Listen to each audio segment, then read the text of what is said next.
When my entitled daughter-in-law saw me at my granddaughter's wedding, she screamed, "This old shrew wasn't on the guest list. You let anyone walk in here? Get the owner now." I stayed silent. The manager turned to me. "Mrs. Anderson, shall I cancel their event at your country club?" Their jaws dropped. "If you're watching this, subscribe and let me know where you're watching from. Let me paint you the picture of how we got to this delicious moment. My name is Margaret Anderson.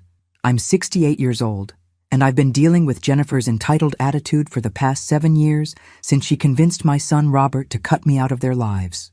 But this particular Saturday in October was different. This was the day she finally went too far. The wedding was at Willowbrook Country Club, the most exclusive venue in our county. Crystal chandeliers, marble floors, and a reputation that took generations to build. My granddaughter Emma had dreamed of having her wedding there since she was 12. When she got engaged 6 months ago, she'd secretly called me, tears in her voice, saying she'd never be able to afford her dream venue. What Jennifer didn't know was that Emma and I had been maintaining a close relationship for the past 7 years. What Jennifer also didn't know was that when Emma told me months ago about wanting to get married at Willowbrook someday, I'd quietly started making arrangements to ensure my granddaughter could have her dream venue. When Emma called me last week to invite me to the wedding, I was already prepared to make sure everything would be perfect. I'd arrived fashionably on time, wearing my best navy dress and the pearl earrings Emma had given me for my birthday. Emma looked radiant in her grandmother's restored lace gown, the one I'd worn 35 years ago and had secretly preserved for this day. The ceremony had been beautiful, and now guests were mingling in the grand ballroom, champagne glasses clinking, laughter filling the air. That's when Jennifer spotted me.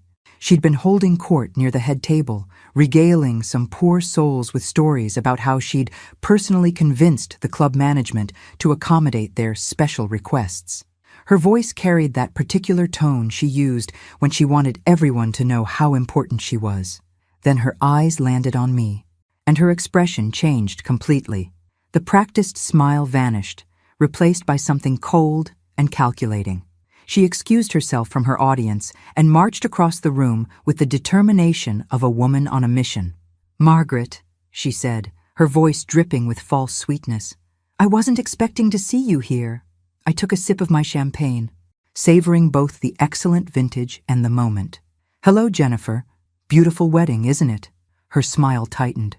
"Yes, well, Robert and I worked very hard to make sure everything was perfect. This venue doesn't accept just anyone, you know." The condescension in her voice was nothing new. For 7 years, during our brief encounters at family events, Emma secretly arranged she'd been making little comments, subtle digs designed to remind me that she considered herself superior. Usually, I let them slide. Today felt different. "I'm sure you did work very hard," I agreed mildly. Something in my tone must have irritated her because her mask slipped further. "Actually, Margaret, I need to ask you something. How exactly did you get in here? I have the final guest list, and I don't recall adding your name." Several nearby guests had started to notice our conversation.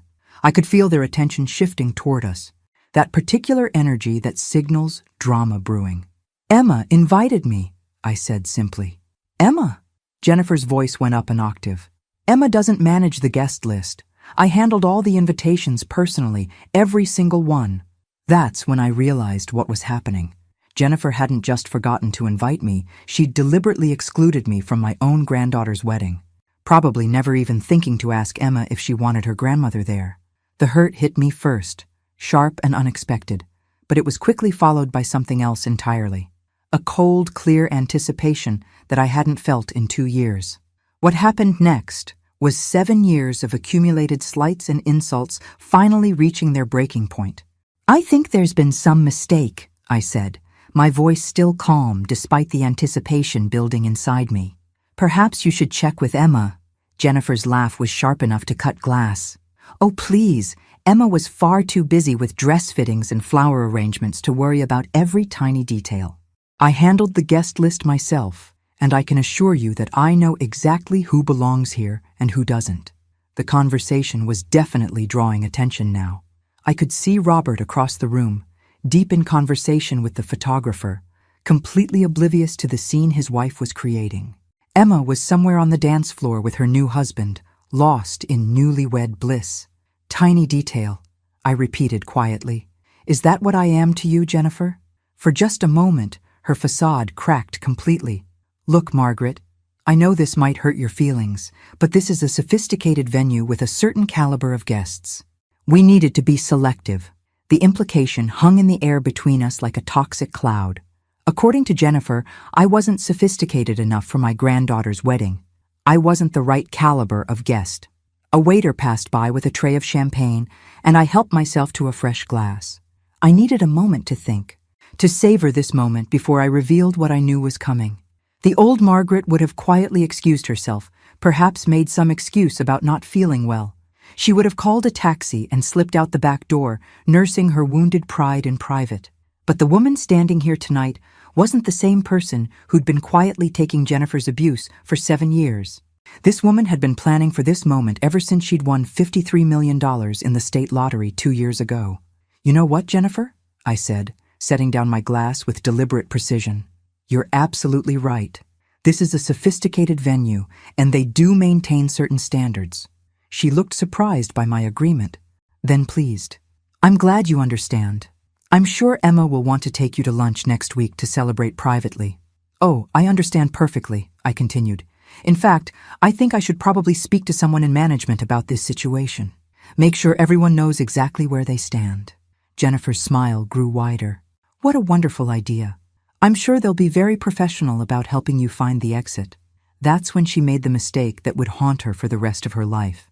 Instead of letting me walk away quietly, instead of accepting that I was graciously admitting defeat, she decided to twist the knife. You know, Margaret, she said, loud enough for the growing circle of eavesdroppers to hear, I think this might be for the best. These kinds of events can be overwhelming for people your age. All the noise, the crowds, the late hours. Really, you'd probably be more comfortable at home with your little television programs and your coupon clipping. The condescension in her voice was breathtaking. She wasn't just dismissing me. She was painting me as a doddering old woman who couldn't handle adult social situations and lived on Social Security.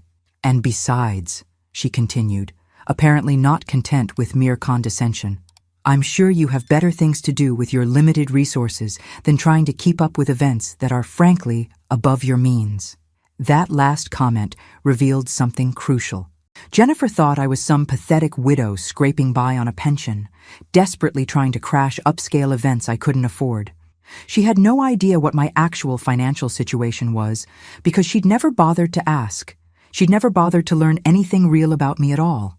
You're absolutely right, I said, my voice growing stronger. I should definitely speak to management. In fact, I think I'll ask for the owner personally. Jennifer's eyes lit up with malicious glee. Perfect.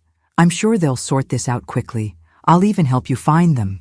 She turned to wave over one of the formally dressed staff members, a young man who was clearly trying to pretend he hadn't been listening to our entire conversation. Excuse me, Jennifer called imperiously. We need to speak to whoever's in charge here. There's been a gate-crashing situation that needs immediate attention. The staff member whose name tag read Marcus approached reluctantly, his professional smile not quite hiding his discomfort with the situation. Jennifer, however, was practically glowing with anticipation.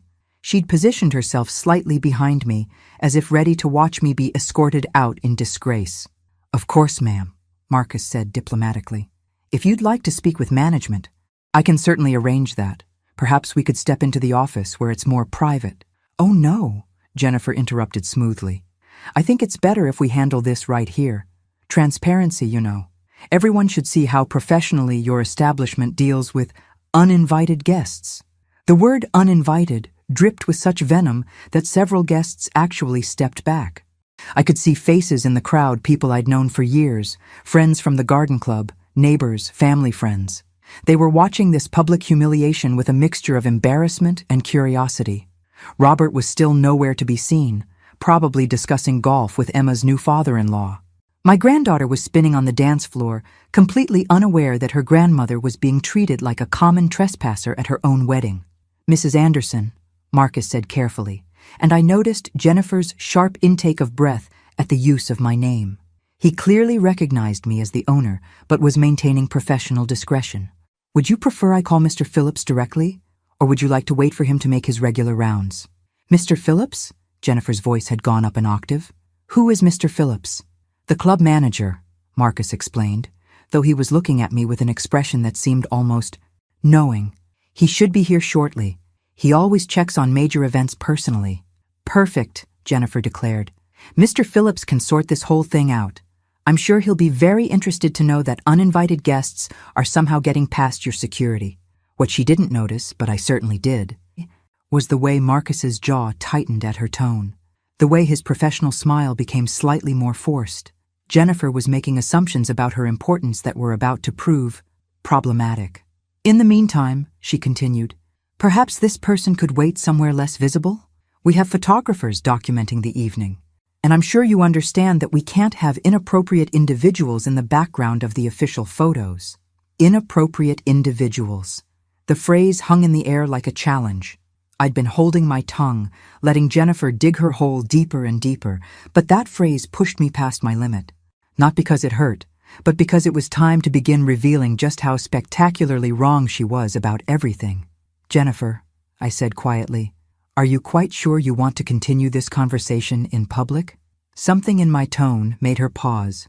For just a moment I saw uncertainty flicker across her face, but her pride and her audience wouldn't let her back down. I'm simply trying to protect the dignity of this event, she said, raising her chin. Emma deserves to have her special day respected. Emma deserves better than this, I agreed. She deserves better than having her grandmother publicly humiliated at her own wedding.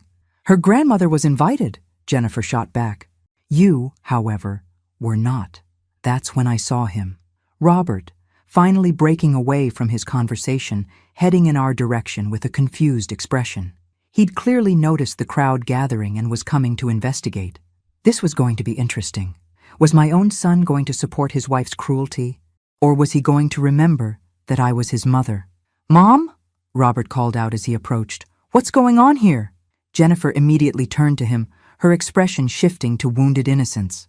Oh, Robert, thank goodness. Your mother is here, and she seems confused about the guest arrangements.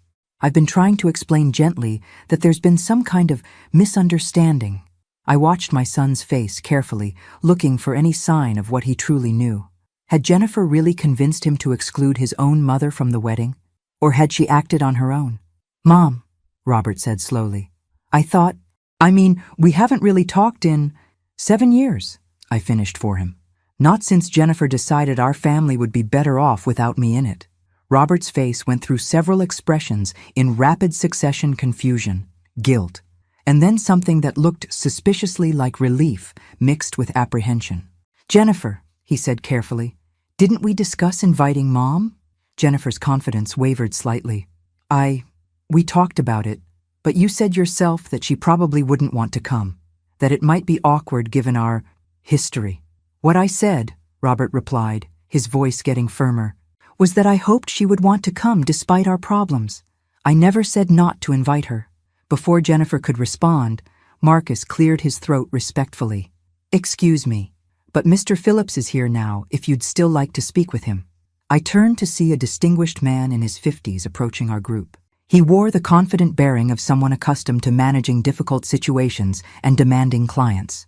Jennifer straightened immediately, preparing to present her case to the authority figure who would surely vindicate her position. Mr. Phillips, she said with renewed confidence, thank you for coming. We have a situation here that requires your immediate attention. This was it. The moment I'd been waiting for since I'd written the check to purchase Willowbrook Country Club 13 months ago. Mr. Phillips approached with the measured pace of a man who dealt with 1,000 similar situations. His silver hair was perfectly styled, his suit impeccably tailored, and his expression professionally neutral. This was clearly someone who knew how to handle difficult guests without breaking a sweat. Good evening, he said smoothly. I understand there's some concern about the guest arrangements? Jennifer stepped forward immediately, assuming the role of wronged party.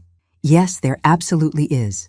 This woman, she gestured toward me, claims she has a right to be here, but she's definitely not on our authorized guest list. I personally managed every invitation, and I can guarantee you she wasn't included. Mr. Phillips nodded thoughtfully, then turned his attention to me. And you are? Margaret Anderson. I replied simply.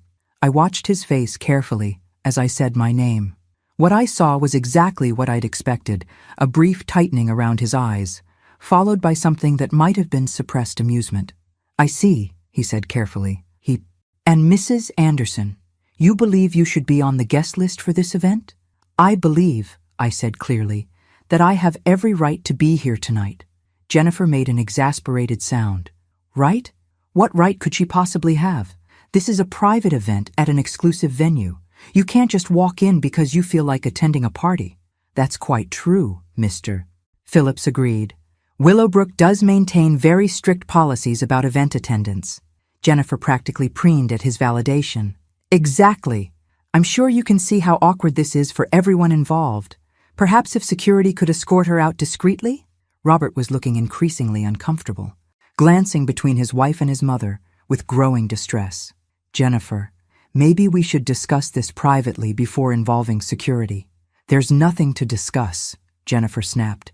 She doesn't belong here, and I won't have Emma's perfect wedding ruined by some uninvited drama. That's when Mr.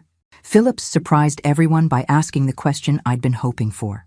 Actually, he said thoughtfully, before we make any decisions about Mrs. Anderson's status, perhaps I should clarify something. Mrs. Anderson, when you say you have a right to be here, are you referring to a specific invitation? Or something else? The question was asked with such careful precision that I knew he understood exactly what was happening, but he was giving me the opportunity to reveal the truth on my own terms. Something else, I confirmed. Jennifer rolled her eyes dramatically. Oh, please. What could possibly give her more right to be here than the actual paying customers? The crowd around us had grown larger, and I could see Emma's new husband whispering in her ear, pointing in our direction.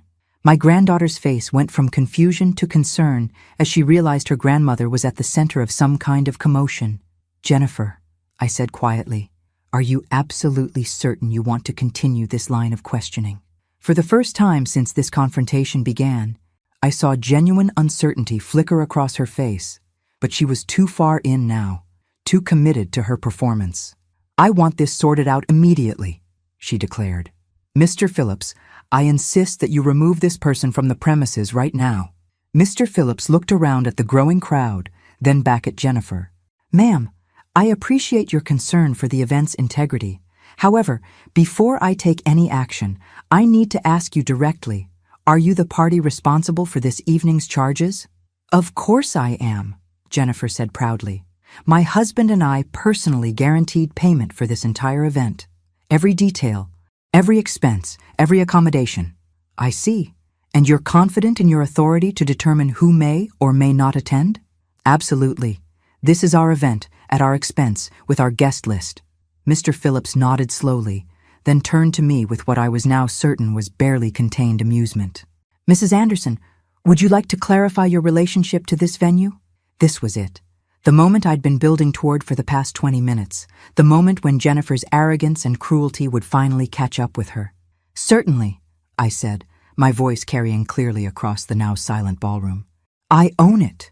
The silence that followed was so complete I could hear the jazz quartet still playing softly in the corner, completely oblivious to the drama unfolding 20 feet away.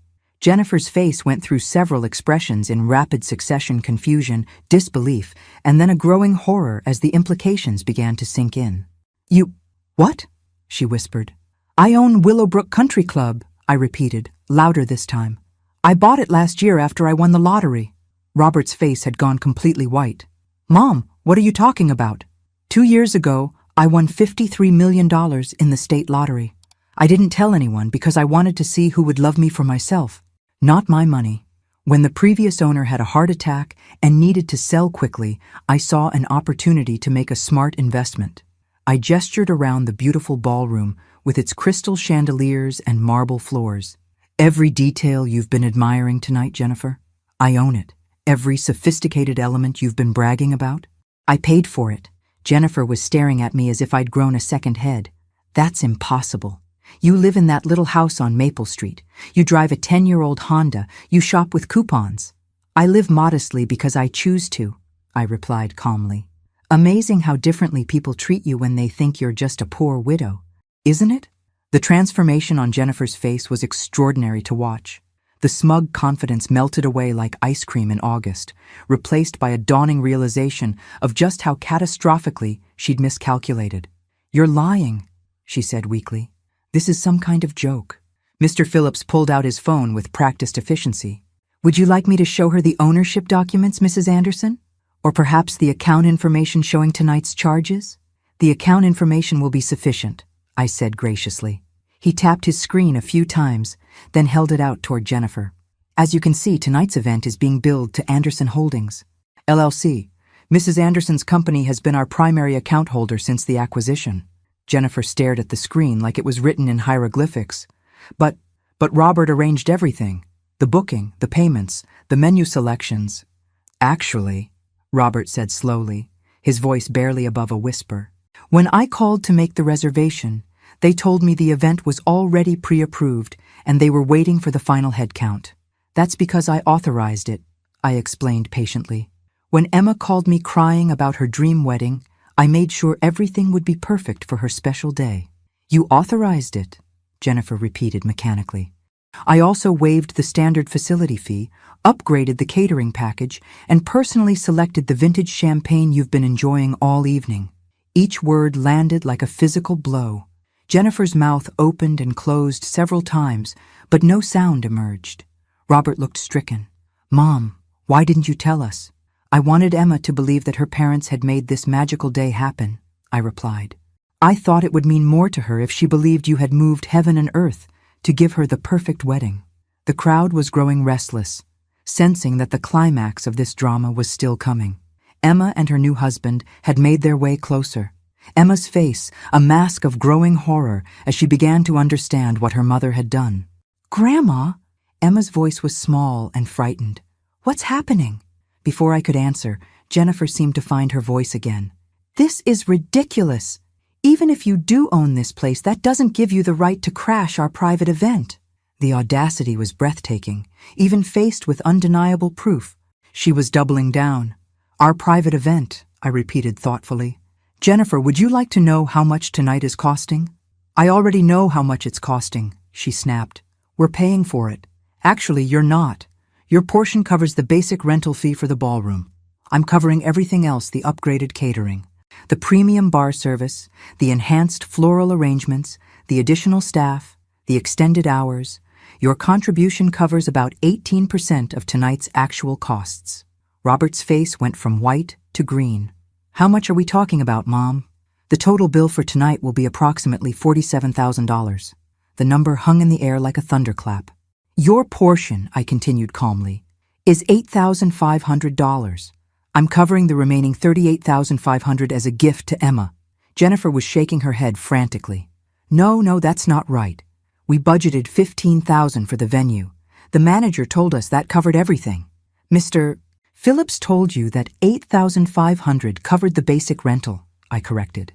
"I believe there may have been some miscommunication about what everything included." Mr. Phillips stepped forward diplomatically.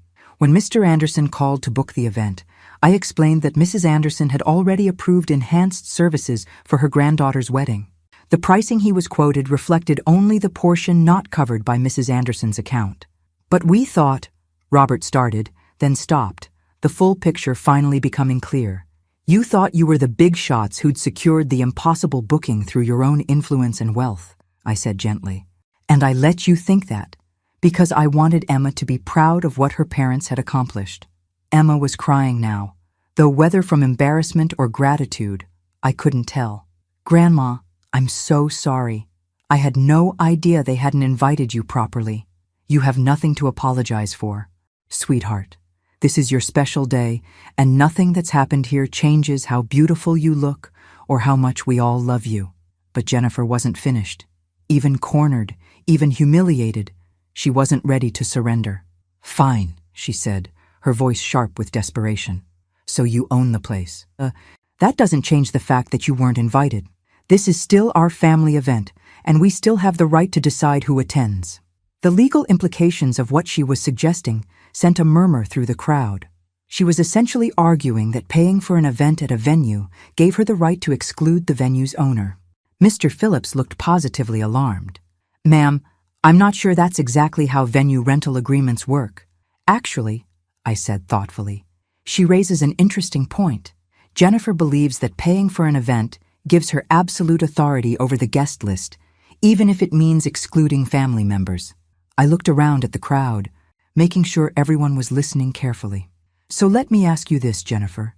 If paying for an event gives someone the right to control the guest list, and I'm paying for 82% of tonight's costs, what exactly do you think that means for your authority?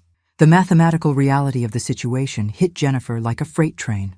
If payment determined authority, then her $8,000 contribution gave her exactly 18% control over tonight's decisions. And 18% wasn't nearly enough to exclude the person covering the other 82%. That's not, you can't, she stammered, finally understanding that she'd been arguing from a position that completely undermined her own authority. Can't what? I asked mildly. Can't attend an event I'm paying for at a venue I own? I'm curious about the logic there. Robert stepped forward, his face flushed with embarrassment. Mom, I think there's been a massive misunderstanding. Jennifer, why don't we… No, Jennifer cut him off, her voice rising to a pitch that was definitely going to be audible on someone's wedding video. I don't care who owns what or who paid for what. She wasn't invited, and that should be the end of it. The irony was becoming almost painful to watch. Jennifer had started this confrontation by publicly humiliating me about not belonging at a sophisticated venue. Now she was essentially arguing that ownership and payment were irrelevant to attendance rights. You know what? I said, pulling out my phone. You've raised such an interesting legal question that I think we should get an expert opinion. I scrolled through my contacts and tapped on a familiar name. Harold? Yes, it's Margaret. I'm sorry to bother you on a Saturday evening, but I have a fascinating contract law question for you. Harold Peterson had been my attorney for 20 years and was probably enjoying a quiet dinner with his wife. But as one of the state's most respected contract lawyers, he'd find this situation academically interesting. I'm at a venue I own for an event I'm 82% funding. I continued loudly enough for everyone to hear. One of the other parties is arguing that their 18% contribution gives them the right to exclude me from attendance. Could you clarify the legal standing of that position? I could hear Harold's laughter through the phone. Margaret, please tell me you're not in the middle of some kind of contract dispute at a social event. Actually, I'm at Emma's wedding, and it's becoming quite educational. Put me on speaker, Harold said immediately. This I have to hear. I obliged, and Harold's voice rang out clearly in the increasingly silent ballroom. Good evening, everyone. I'm Harold Peterson, Mrs. Anderson's legal counsel. Would someone like to explain this situation to me? Jennifer looked like she was about to faint, but her pride wouldn't let her back down. Mr. Peterson, I'm Jennifer Anderson. My husband and I paid for this event, and we have the right to control the guest list. This woman, she gestured at me with visible disdain, was not invited. I see, Harold said thoughtfully. And Mrs. Anderson, what's your position? I own the venue, and I'm covering 82% of the event costs. Jennifer is arguing that her 18% contribution gives her authority to exclude me. The silence that followed was so profound I could hear Harold typing on his keyboard. Mrs. Anderson, he said finally, in my professional opinion, Mrs. Jennifer Anderson's position is not only legally baseless, but potentially actionable. If she attempts to exclude you from an event you're funding at a venue you own, she could potentially be liable for harassment, trespassing on commercial property, and interference with business operations. Jennifer's face had gone from red to white to an alarming shade of green. However, Harold continued, I would recommend resolving this matter diplomatically rather than pursuing legal remedies. Family gatherings rarely benefit from litigation. Thank you, Harold, I said sweetly. That clarifies things beautifully. I ended the call and looked around at the assembled crowd. Emma was still crying, though now she looked more relieved than distressed. Robert appeared to be seriously reconsidering some of his life choices, and Jennifer looked like she was calculating the fastest route to the nearest exit. So, I said conversationally, now that we've established the legal framework, perhaps we can move forward with the evening. But I wasn't quite finished with Jennifer yet. 7 years of being treated like an unwanted burden had built up a substantial debt of justice, and tonight seemed like an excellent time to collect. Jennifer, I said, my voice carrying the authority of someone who'd just been confirmed as holding all the cards. Before we continue with the festivities, I think we should address a few things. She looked at me with the expression of someone who just realized they were trapped in a room with no exits. First, I'd like you to apologize to Emma for creating this scene at her wedding. Grandma, you don't have to, Emma started. Yes, I do, I said firmly. Your mother chose to turn your reception into a public spectacle rather than handle a simple misunderstanding with grace. That was selfish and cruel. Jennifer's mouth opened, but no words came out.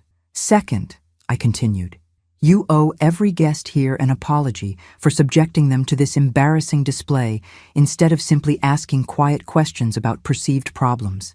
The crowd was watching this unfold with the fascination of people witnessing something they'd never see again. And third, I said, my voice growing softer but more dangerous, you owe me an apology for 7 years of treating me like an inconvenient burden instead of recognizing that I'm the woman who's been quietly supporting your family in more ways than you ever bothered to discover. That's when Jennifer finally found her voice again. And what came out revealed exactly who she really was underneath all the pretense and performance. I don't owe you anything, she hissed. Rich or poor, you're still a meddling old woman who can't accept that your son has a new family now. The gasp from the crowd was audible, even by Jennifer's standards. This was shockingly cruel, but for me it was perfect, because it finally showed everyone exactly who they were dealing with, and it gave me the justification I needed for what I was about to reveal next. Jennifer's words hung in the air like a toxic cloud. Rich or poor, you're still a meddling old woman who can't accept that your son has a new family now. The collective intake of breath from our audience was audible, but what followed was something I hadn't expected. Scattered applause. Not sarcastic clapping, but genuine appreciation from guests who'd apparently been waiting years for someone to finally call Jennifer out on her behavior. Well, I said calmly, that certainly clarifies your position. And you know what, Jennifer? You're absolutely right about one thing. I am a meddling old woman. I've been meddling in your life for the past 2 years, and you never even noticed. Her expression shifted from defiant to confused. What are you talking about? I'm talking about the $42,000 I've quietly transferred to your joint account since I won the lottery. Every time Robert mentioned you were temporarily tight on money, every time he worried about making ends meet, I meddled by making deposits through my investment firm so my son wouldn't stress about finances. Robert's face went completely pale. Mom, what deposits? The ones your bank statements show as portfolio returns and dividend payments. Jennifer, didn't you ever wonder why your investments were performing so remarkably well during economic uncertainty? I could practically see the wheels turning in Jennifer's head as she tried to calculate how much of their comfortable lifestyle had been secretly subsidized by the woman she'd just publicly insulted. I also meddled by paying off Emma's student loans when you two were struggling with that house payment. You know, the house that was $30,000 over your budget? The one Jennifer convinced you was an investment in our future? Emma gasped. Grandma, you paid off my loans? Every penny. Sweetheart, after I won the lottery, I set up an anonymous loan forgiveness program that mysteriously selected you. Your parents thought you'd been chosen for some merit-based program. I may have encouraged that misconception. Jennifer was now looking around the crowd with growing panic, finally understanding that this wasn't just about tonight's wedding. This was about 2 years of secrets coming to light in the most public way possible. And I meddled by co-signing Robert's business expansion loan when the bank wanted additional collateral. You know, the expansion that doubled his income and allowed you to quit your job to focus on personal enrichment activities. The personal enrichment comment hit its mark. Jennifer's idea of enrichment involved yoga retreats and wine-tasting courses while Robert worked 60-hour weeks. But my most significant meddling, I continued, savoring every word, was paying for your country club membership when your application was initially declined. If Jennifer's face got any whiter, she was going to need medical attention. Declined? Robert whispered. Oh yes, the membership committee had some concerns about Jennifer's references. Apparently several people had shared stories about her behavior at social events, but I wrote a personal recommendation and covered the initiation fees. All because I wanted my son's wife to feel accepted in the community. The crowd was now openly staring at Jennifer, and several club members looked like they were remembering specific incidents that had contributed to those concerns. "You're lying," Jennifer said weakly, but her heart wasn't in it anymore. "Mr. Phillips," I called out, "would you mind confirming when the Anderson family membership fees were last paid?" He consulted his phone again. "The account shows payments through 2026, prepaid by Anderson Holdings, LLC in January. So even your precious country club membership, the one you've been bragging about all evening, was paid for by the meddling old woman you just insulted in front of everyone." That's when Jennifer made her biggest mistake of the evening. Instead of apologizing, instead of recognizing that she was completely outmatched, she decided to go nuclear. "Fine!" she screamed, loud enough to stop the band mid-song. "You want to play games with money? Let's see how you feel when Robert chooses between his manipulative mother and his wife." She grabbed Robert's arm and started pulling him toward the exit. "We're leaving. Right now. And if you ever want to see your grandchildren again, you'll stop this public humiliation immediately." Robert resisted her pull, looking back and forth between his wife and his mother with obvious anguish. "Jennifer, please, let's just calm down and—" "No!" she shrieked. "I'm done being manipulated by this woman. Choose, Robert, right now, your wife and children or her." The ultimatum hung in the air like a loaded gun. Jennifer had just demanded that my son choose between his family and his mother at his daughter's wedding, in front of 100 witnesses. But what she didn't know was that ultimatums only work when you actually hold the power position. The silence in the ballroom was deafening. Even the waitstaff had stopped moving, frozen by the drama unfolding before them. Emma was crying openly now, her perfect wedding day turning into a nightmare of family destruction. Robert stood paralyzed between his wife and his mother, his face a mask of anguish. I almost felt sorry for him. Almost. "Well, Robert?" Jennifer demanded, her voice shrill with hysteria. "Are you going to let your mother continue manipulating our family, or are you going to stand by your wife?" Before Robert could answer, I stepped forward. "Actually, Jennifer, since you're so fond of ultimatums, let me give you one of my own." Her eyes widened, but she was too far gone to back down now. "You have two choices," I said, my voice carrying clearly across the silent room. "You can apologize to everyone here for the scene you've created, thank me graciously for supporting your family all these years, and we can finish Emma's wedding like civilized people." I paused, letting the first option sink in. "Or you can continue this tantrum, and I can show everyone exactly what happens when you bite the hand that's been feeding you for 2 years." "What's that supposed to mean?" Jennifer snapped. I pulled out my phone again and opened my banking app. "It means I can cancel every automatic transfer, every account subsidy, and every financial arrangement I've made on your behalf. Tonight, right now, while everyone watches." Robert's face went from pale to gray. "Mom, please." "Oh, I'm not finished," I continued, warming to my theme. "I can also call the mortgage company on Monday and explain that the co-signer wants to review the terms of her guarantee. I wonder how they'll feel about your payment history once my backing is removed." Jennifer was shaking now, finally understanding the precarious foundation their entire lifestyle was built on. "And then there's the country club membership. I imagine the board would be very interested to learn about tonight's behavior, especially since the membership agreement includes clauses about conduct reflecting on the club's reputation." "You wouldn't," Jennifer whispered. "Wouldn't I?" I asked mildly. "You just publicly called me a manipulative old woman and demanded that my son choose between his wife and his mother at my granddaughter's wedding, which I paid for, at a venue I own." The crowd was watching this unfold with the fascination of people witnessing a master class in controlled destruction. "But wait," I said, as if I'd just remembered something delightful. "There's more." I scrolled through my phone contacts and found another number. "Jennifer, you remember Dr. Harrison, don't you? Robert's business partner?" Her face went even whiter, if that was possible. "Funny story about that partnership. When Robert wanted to expand the practice but couldn't qualify for the business loan, Dr. Harrison wasn't comfortable taking on all the financial risk himself. So I provided the collateral, after my lottery win, of course." I let that sink in for a moment.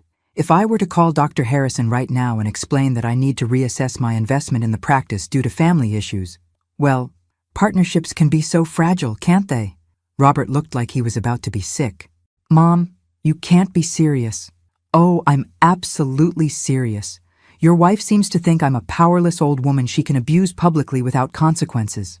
I'm simply clarifying the actual power dynamics in our relationship. Emma suddenly stepped forward, her wedding dress rustling as she moved. Stop.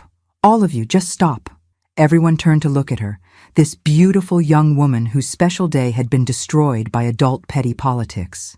Mom, Emma said, looking directly at Jennifer, apologize to Grandma, right now. Emma, sweetheart, you don't understand, Jennifer started. I understand perfectly, Emma interrupted, her voice stronger than I'd ever heard it. I understand that Grandma paid for my education, helped with your house, supported Dad's business, and paid for this wedding. I understand that you just publicly humiliated the woman who's been supporting our family for years. And I understand that if you don't apologize right now, you're going to destroy what's left of this family. Jennifer looked around the room desperately, searching for an ally, but finding only faces filled with disapproval and disgust. And if you think, Emma continued, that I'm going to let you use me and my future children as weapons against Grandma, you're insane. She's been nothing but loving and generous, and you've been treating her like garbage. That's when Robert finally found his spine. Jennifer, he said quietly, apologize to my mother. Now. The word now carried the weight of 2 years of suppressed frustration and mounting realization of what his wife had really been doing to his family. But Jennifer had one more card to play, and she was desperate enough to use it. Fine, she said, her voice cold as winter. But before I apologize for anything, I think everyone should know the whole truth about your precious Margaret. The threat in Jennifer's voice was unmistakable, and I felt a chill of apprehension. After 7 years of estrangement, she didn't know much about my recent life, but she might know things about my past that could be damaging if twisted the right way. What truth would that be, Jennifer? I asked calmly, though my heart was racing. She smiled, and it was the ugliest expression I'd ever seen on a human face. The truth about why you really do all this financial manipulation. It's not generosity, Margaret. It's control. You're a lonely old woman who buys people's affection because you know they don't actually want you around. The words hit like physical blows because they contained just enough truth to sting. I did sometimes wonder if my help was appreciated or simply tolerated. You want to know what Robert really says about you when you're not around? Jennifer continued, emboldened by my silence. He calls you the guilt machine, always showing up with solutions to problems nobody asked you to solve. Always making everyone feel obligated to include you in things. Robert's face was frozen in horror. Jennifer, don't. No, I think it's time for some honesty. She pressed on. Tell her, Robert. Tell her about Christmas dinner when you said you wished she'd just let you handle your own problems for once instead of swooping in with her checkbook. Each word was calculated to wound, and I won't lie, they were hitting their marks. But something interesting was happening in the crowd around us. Instead of nodding in agreement, people were looking increasingly disgusted with Jennifer's cruelty. Tell her about how you said her constant financial help makes you feel like a failure as a provider. Jennifer continued relentlessly. Tell her how you said she uses money to make everyone dance to her tune. Robert was shaking his head frantically. Those weren't, you're taking things out of context. Am I? Jennifer laughed bitterly. Or am I finally saying what everyone's been thinking for years? That Margaret Anderson is a lonely old woman who can't stand not being the center of attention? That's when something unexpected happened. Harold Peterson, my attorney, spoke up from the crowd. He'd apparently arrived during the drama and had been quietly listening. Mrs. Jennifer Anderson, he said clearly, I think you should stop talking now. Jennifer whirled around to face him. Excuse me? As Mrs. Anderson's legal counsel, I'm advising you that your current statements could be construed as defamatory, and they're being made in front of numerous witnesses. I'm just telling the truth, Jennifer protested.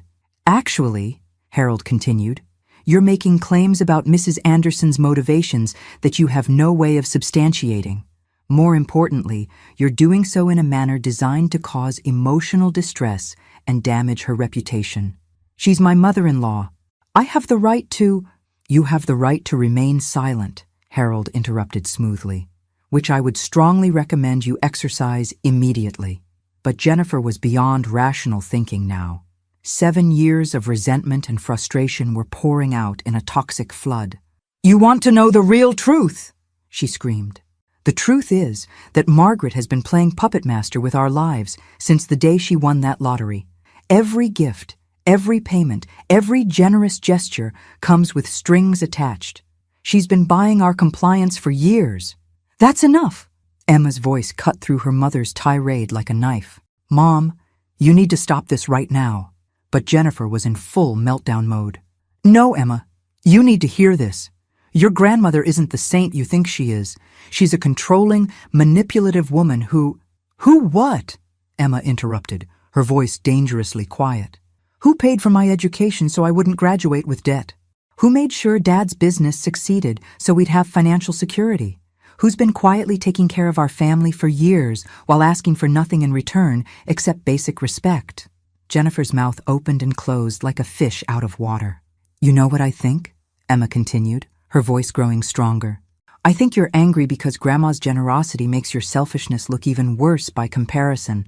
I think you've been taking advantage of her kindness for years, and now you're embarrassed that everyone can see it." "That's not—" Jennifer started. "It is exactly that," Robert said quietly, finally speaking up. "Emma's right. Mom, I owe you an apology. A huge one." He turned to face me directly. "I never said those things Jennifer claimed. At least, not the way she presented them. Yes, I sometimes felt uncomfortable accepting your help, but not because I didn't appreciate it, because I felt like I should be able to provide for my family without my mother's assistance." He took a shaky breath. "And yes, there were times when I wished I could give you things instead of the other way around. But that was about my pride, not about your motivations." Jennifer was staring at her husband like he'd grown a second head. "Robert, what are you doing?" "I'm telling the truth," he replied. "Something you seem to have forgotten how to do." That's when I noticed something that made my heart stop. Emma's new husband was recording everything on his phone, and based on the number of other devices I could see pointed in our direction, this entire confrontation was being documented by multiple people. In about 12 hours, Jennifer's meltdown was going to be viral. But first, she had one more grenade to throw. The crowd had grown uncomfortably large now, with people from other events in the building drifting over to see what the commotion was about. The jazz quartet had given up all pretense of playing background music and was openly watching the drama unfold. Jennifer stood in the center of it all. Mascara streaked down her cheeks, her carefully styled hair now disheveled from running her hands through it in frustration. She looked like a woman who'd lost everything and was determined to take everyone down with her. "Fine!" she shrieked, her voice cracking with desperation. "You want the truth? The real truth? Margaret, your precious son has been lying to you for months." Emma moved closer to her new husband, who immediately put a protective arm around her. Whatever was coming, they both sensed it was going to be bad. "What are you talking about, Jennifer?" I asked, though I had a sinking feeling I didn't want to know. "I'm talking about the phone calls," she said, her eyes wild with malicious glee. "The secret meetings. The lies about where he's been spending his evenings." Robert's face went completely white. "Jennifer, what are you doing?" "I'm telling your mother that her precious son has been having an affair," she screamed, loud enough to be heard in the parking lot. The gasp from the crowd was audible. Emma made a sound like she'd been punched in the stomach, and her new husband looked like he was ready to physically remove Jennifer from the premises. "That's not true," Robert said, but his voice lacked conviction. "Isn't it?" Jennifer spun to face him, tears streaming down her face. "Then explain the late nights at the office with Sarah. Explain the phone calls you take in the garage. Explain the receipts I found for dinners at restaurants we've never been to together." The accusations hung in the air like poisonous smoke. I could see guests pulling out their phones, probably texting friends about the scandal they were witnessing. "Jennifer," Robert said quietly, "you don't know what you're talking about." "Don't I?" She laughed, but there was no humor in it. "I've been living with this for months, Robert, pretending I didn't notice. Pretending I didn't care, but I'm done pretending." That's when Dr. Harrison stepped forward from the crowd. I hadn't noticed him arrive, but he'd apparently been watching this disaster unfold from the sidelines. "Actually, Robert," he said clearly, "I think I can clarify this situation." All eyes turned to him, and I could see Jennifer's triumphant expression begin to waver. "Mrs. Anderson," Dr. Harrison said, addressing Jennifer directly. You're absolutely right about Robert meeting with Sarah. They have been having secret conversations and making plans behind your back. Jennifer's face lit up with vindication, but Dr. Harrison wasn't finished. However, those meetings weren't about an affair. They were about planning a surprise party for your 10th wedding anniversary next month. Sarah was helping Robert coordinate with the travel agent because her sister works for the company you used for your honeymoon. The silence that followed was so complete you could have heard a pin drop in the next county. A surprise party? Jennifer's voice was barely a whisper. Robert wanted to recreate your honeymoon trip to Italy, Dr. Harrison continued gently. Sarah was helping him coordinate with the travel agent and the hotel where you stayed. The late nights at the office were him working extra hours to afford the trip without asking his mother for help again. Robert was staring at his wife with a mixture of heartbreak and disbelief. Jennifer, how could you think I would cheat on you? How could you think I would do that to our family? Jennifer stammered, finally beginning to understand the magnitude of what she'd just done. The dinners at restaurants? Robert continued, his voice breaking. Those were meetings with the travel agent and the hotel coordinator.